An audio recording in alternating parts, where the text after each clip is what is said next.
Shalom, Jemaat Gereja Islam Masih Pegangsaan, kekasih-kekasih Kristus. Dalam kesempatan kali ini saya akan memberitakan firman Tuhan dengan tema pintu. Sebelumnya kita berdoa. Bapa di surga, kami berdoa memohon Roh Kudus menolong kami untuk memahami kebenaran firman-Mu, mengerang jelaskannya, dan memampukan kami untuk melakukannya dalam hidup keseharian kami. Dalam nama Kristus Yesus kami berdoa.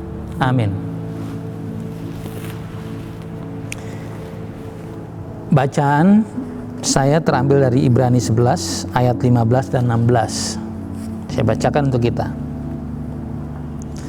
Dan kalau sekiranya dalam hal itu mereka ingat akan tanah asal yang telah mereka tinggalkan, maka mereka cukup mempunyai kesempatan untuk pulang ke situ. Tetapi sekarang mereka merindukan tanah air yang lebih baik, yaitu satu tanah air sorgawi. Sebab itu Allah tidak malu disebut Allah mereka, karena Ia telah mempersiapkan sebuah kota bagi mereka. Bapak Ibu, saya kerap menonton sebuah acara di tayangan televisi yang menjelaskan tentang Skinwalker Ranch.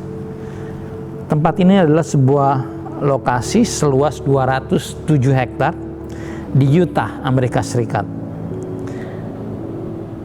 Wilayah ini menjadi pusat perhatian karena ada cerita tentang penampakan UFO dan beragam aktivitas paranormal. Di Skinwalker Ranch ini dipercaya adanya portal yang dapat mengantar makhluk berkecerdasan tinggi melakukan perjalanan ruang dan waktu antar galaksi. Wah, para ilmuwan dan masyarakat tertarik pada kisah adanya portal yang dapat menuntun manusia pada peradaban baru yang lebih baik. Sama menariknya ketika kita melihat sekelompok ilmuwan yang juga diberitakan menyelidiki kemungkinan manusia hidup di bulannya bumi atau bahkan di Mars. Dalam kekristenan kita juga mengenal satu pintu portal yang menghubungkan kita ke kehidupan yang kita dambakan. Pintu itu termanifestasi dalam pribadi Yesus Kristus.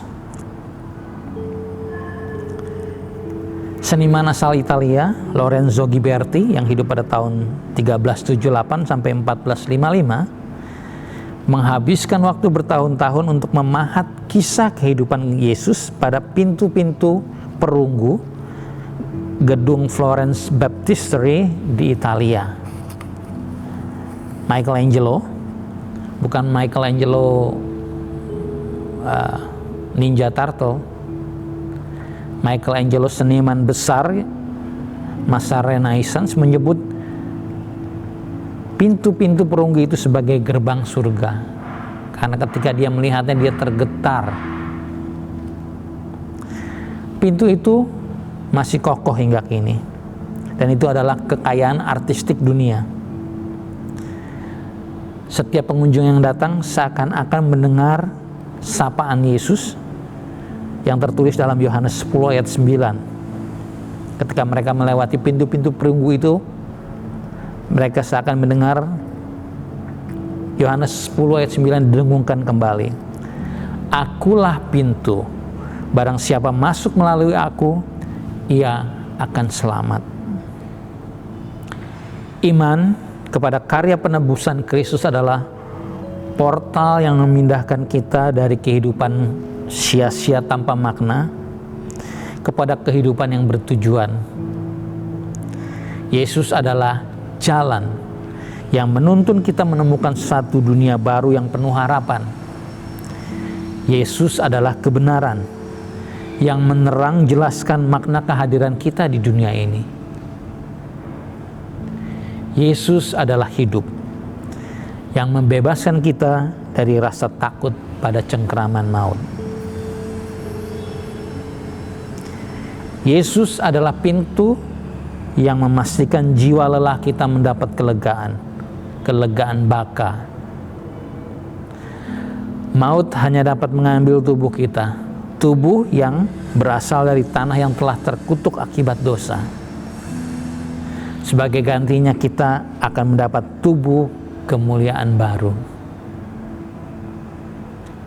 Yesus adalah pintu yang mengantar kita pada dimensi kehidupan baru penuh kemenangan.